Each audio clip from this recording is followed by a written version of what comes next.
लातूर ते अंबाजोगाई रस्ता जो आहे तो अडवत संभाजी सेनेनं रास्ता रोको आंदोलन केलेलं आहे। महापूरमध्ये आपण जर पाहिलं तर अशा पद्धतीने रास्ता रोको आंदोलन सुरू आहे। ओला दुष्काळ जाहीर करा अशा प्रकारची मागणी जी आहे ते संघटनेच्या वतीनं करण्यात येत आहे।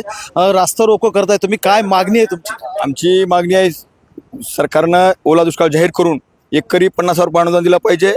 शेतकऱ्याची कर्जमाफी पूर्णपणे माफी झाली पाहिजे। पीक विमा 100% लागू झाला पाहिजे व शेतकऱ्यांनी जी हेक्टरी 18,000 रुपये मदत जी जाहीर केली आणि ती तुटपुंजी जी मदत आहे तरी एकरी 50,000 रुपये मदत अनुदान जाहीर झालं पाहिजे। आता जी सरकारनं मदत केलेली आहे ती सरसकट मदत आहे।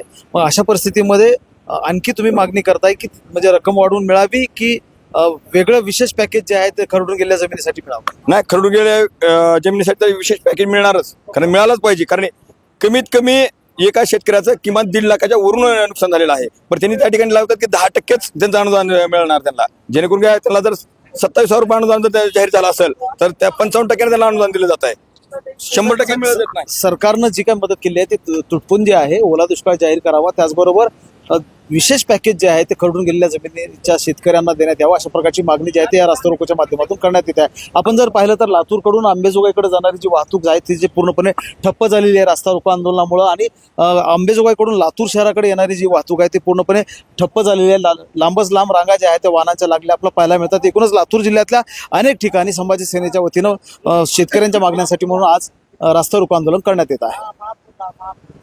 महेंद्र जोंधळे, TV9 मराठी, लातूर।